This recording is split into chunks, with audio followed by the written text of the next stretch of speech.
गरम असेल तर शेवटं काढलं गरम गरम शेवटं काढलं त्याला बी थंड करतो थंड करतो.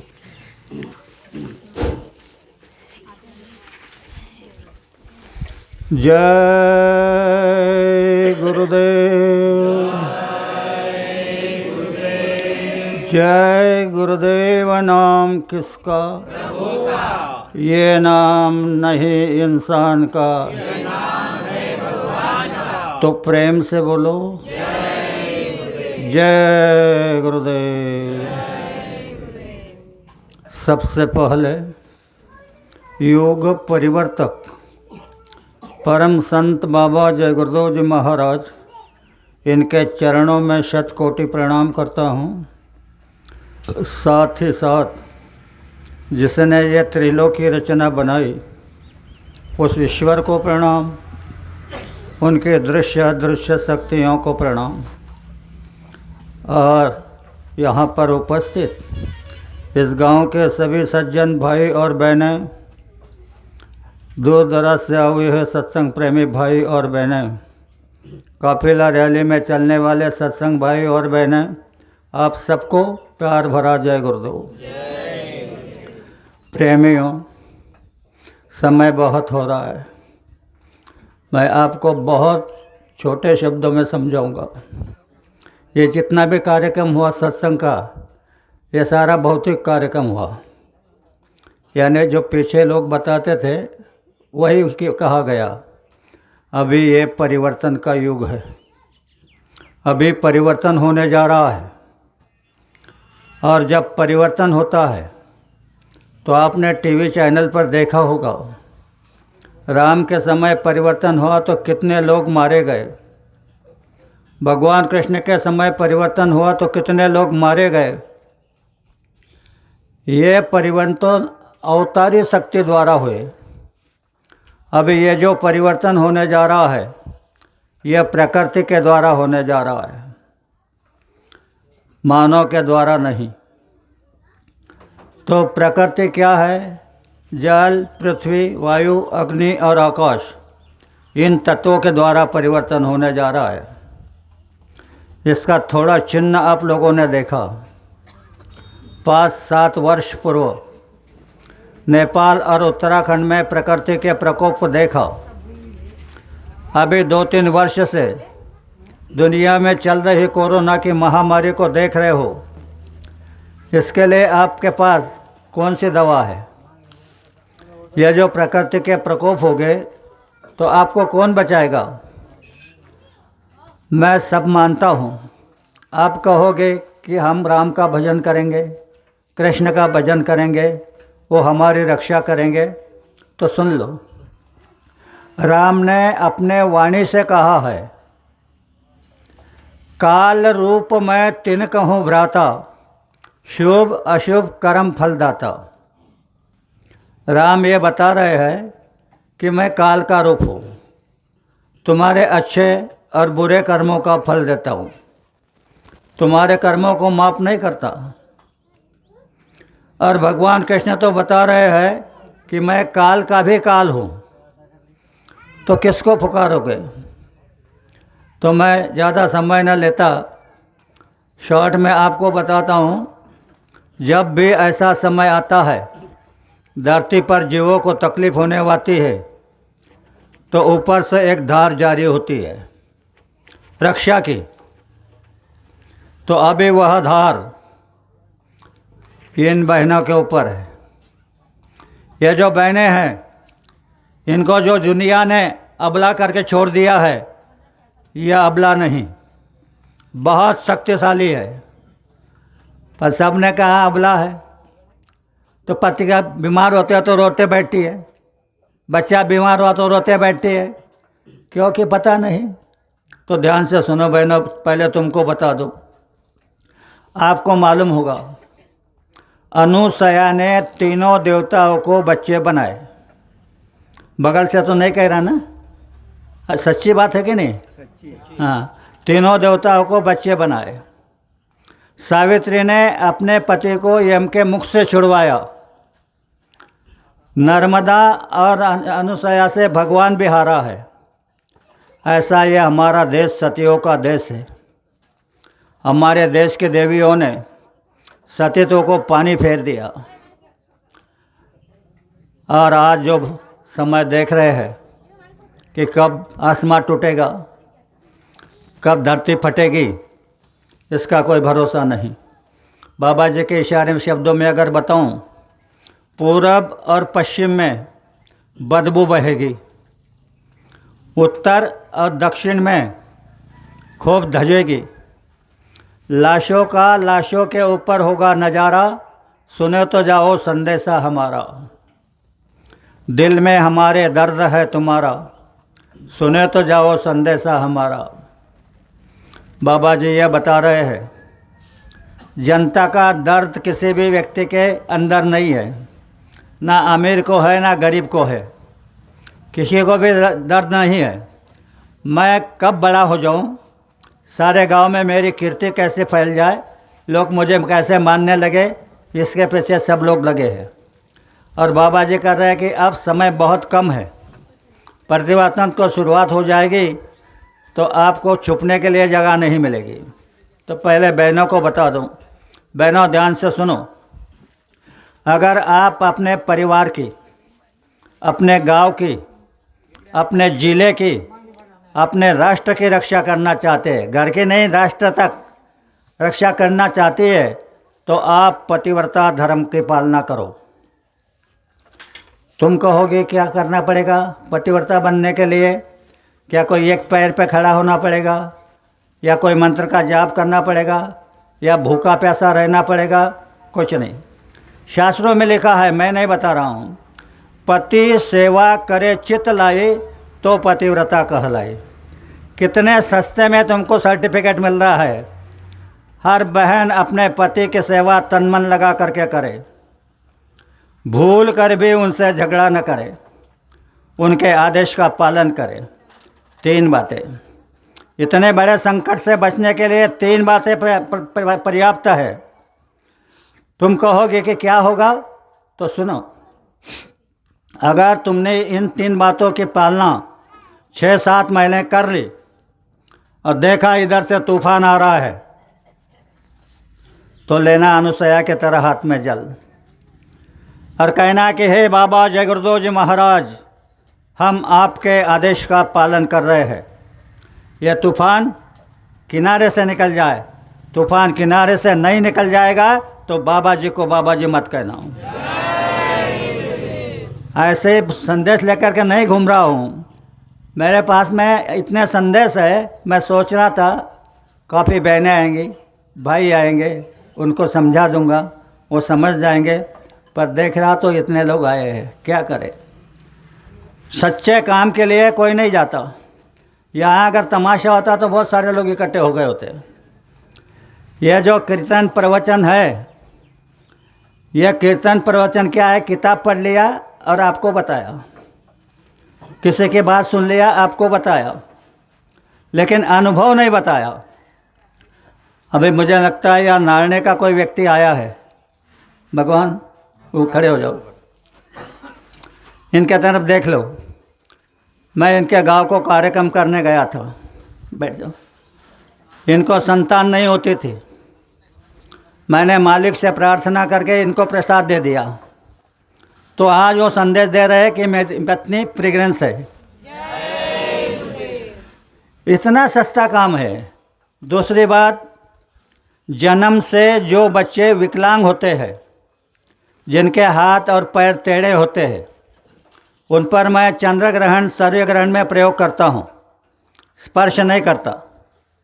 दूर से मंत्र अभिमंत्रित करके 3 प्रयोग में उनके पैर हाथ सीधे हो जाते हैं।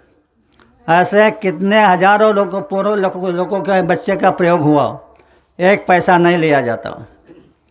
खाने की व्यवस्था, सोने की व्यवस्था हमारे तरफ से होती है। यह परमार्थ का उपयोग है।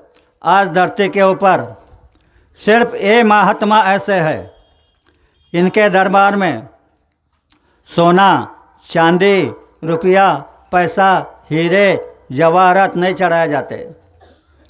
इनके दरबार में अपने दो अवगुण चढ़ा दो और आपकी मनोकामना पूरी कर लो।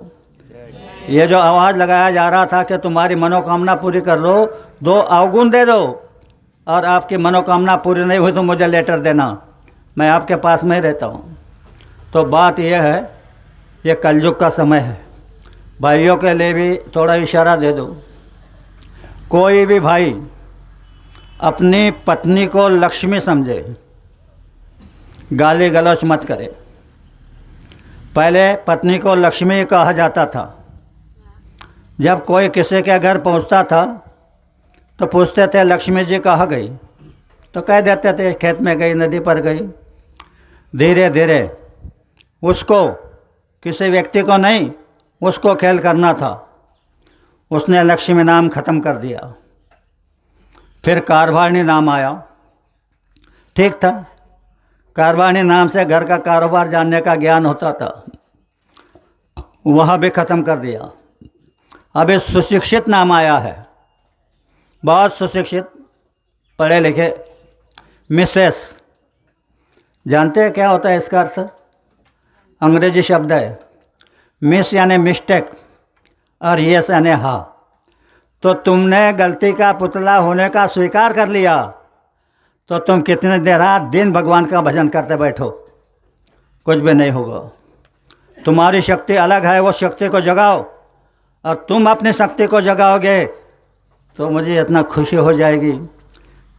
हाँ, एक बात आप पूछोगे, भाई इसका कोई अनुभव है? तो सुनो, आप सुनते होंगे 2 साल से सागर में बहुत बड़ा तूफान आ रहा है, बारिश शुरू होने से पहले। तो ये अभियान मैं 4 साल से चला रहा हूँ। कुछ बहनें पालना करती होगी, मुझे मालूम नहीं। तो सागर का तूफान अगर ज़मीन पर आने लगता है तो वापस सागर में चला जा रहा है।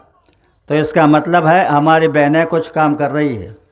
और आज मैं बहनों को एक प्रार्थना करता हूँ, या कुछ नहीं तुम्हारा, ना तुम्हारा बेटा है, ना तुम्हारी खेती है, ना तुम्हारा दफ्तर है, ना तुम्हारा कुछ है। और तो जो कुछ तुम्हारे हिस्से में है वो तुम्हारे साथ प्रारब्ध में बांध के दिया है, उसमें कौड़ी कम नहीं मिलेगी, ज़्यादा नहीं मिलेगी। इसके लिए झूठ, फरेब, बेईमानी, कत्लेआम, व्यभिचार, भ्रष्टाचार करने की ज़रूरत नहीं है। तो आज ज़्यादा समय नहीं लेते, क्योंकि आज का कार्यक्रम मेरा अटवाड़ा करके गांव है, 125 किलोमीटर है। तो अटवाड़ा गांव में जाना है, इसलिए मेरे 2 शब्दों को यह विराम देता हूँ। भूल चुकी माफ़ी चाहता हूँ। आप सबको बड़े प्रेम के साथ जय गुरुदेव।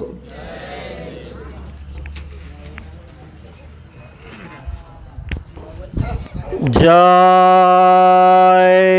गुरुदेव। कृपया लक्ष द्या, आज संध्याकाळी ठीक 7 वाजता रावेर तालुक्यातील आटवाडे या ठिकाणी अण्णासाहेबांचा व दादासाहेबांचा जाहीर सत्संगाचा कार्यक्रम आयोजित केलेला आहे। त्यानंतर 13 तारखेला गुरु महाराजांचं आगमन दिनानिमित्त सकाळी ठीक 9 वाजता अजंती सीम या ठिकाणी देखील अण्णासाहेबांचा व दादासाहेबांचा जाहीर सत्संगाचा कार्यक्रम आयोजित केलेला आहे। त्यानंतर 14 आणि 15 2 दिवसीय कार्यक्रम इंदूर आश्रमावर आयोजित करण्यात आलेला आहे। कृपया अजून ज्यांना यायचं असेल ते आपण बसने येऊ शकतात। जवळजवळ 15 ते 16 गाड्या तयार झालेल्या आहेत।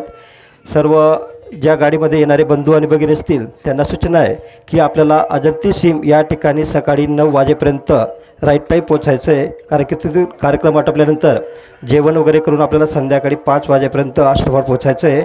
म्हणून आपण सर्वांनी वेळेवर यायचं आहे। त्यानंतर पुढच्या रविवारी शाकाहारी प्रचाराची रॅली ही अंबड तालुक्यातील चोपडी, कोंडावड, नवलनगर आणि नावरी या ठिकाणी रॅली राहील। रॅलीचे समापन नावरी या ठिकाणी आहे।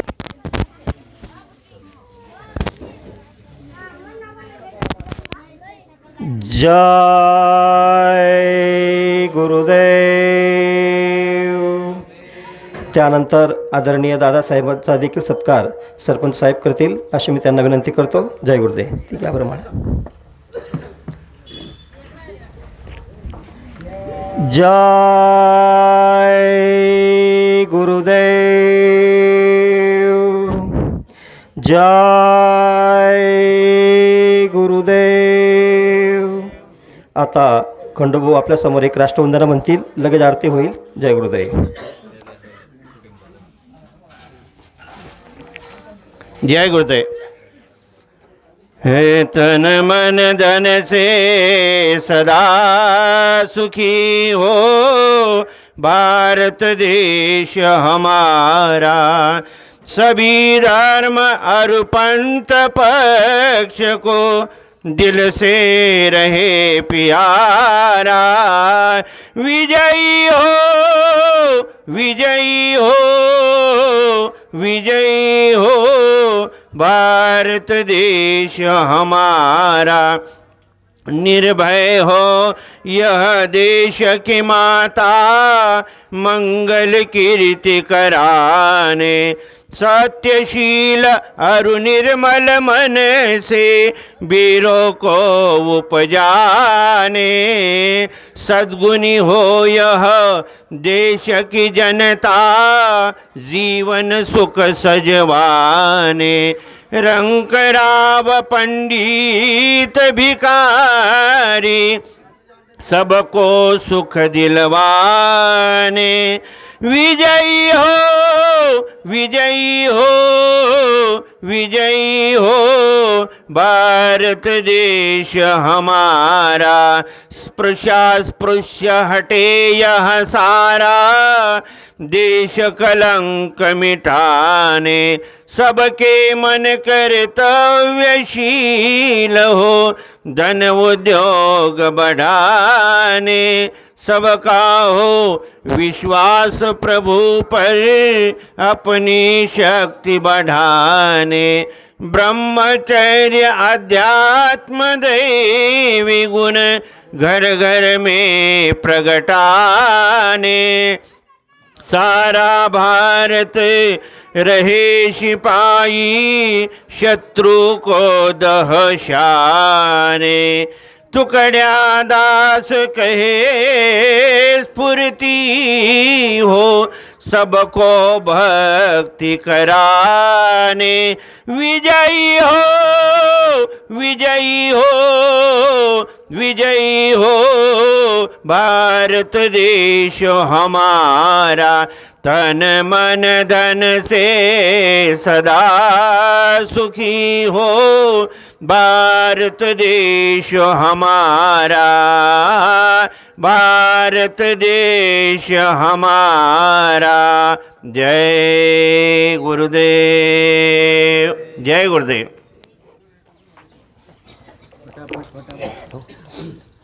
जय गो मैं दो कर जोरे, सतगुरु द्वार तुम्हारे, बिना घृत दीप आरती साजू, दो अखिया नमज धारे, भाव सहित नित बैठे जरो, जो हत प्रियतम प्यारे, पग ध्वनि सुनो श्रवण ही अपने, मन के काज पिसारे, जागी सूरत पियत चरणामृत, पियत नियत हुई न्यारे, घंटा शंख मृदुंग सारंगी, बनसी बीन सुनायो, जय गुरुदेव की आरती करती, गावत जय जयकारे, विनय करूं मैं दो कर जोरे, सतगुरु द्वार तुम्हारे, दाता द्वार तुम्हारे, मालिक द्वार तुम्हारे, स्वामी द्वार तुम्हारे। जय गुरुदेव, जय गुरुदेव। सर्वांनी जागेवर भंडारा भोजन प्रसाद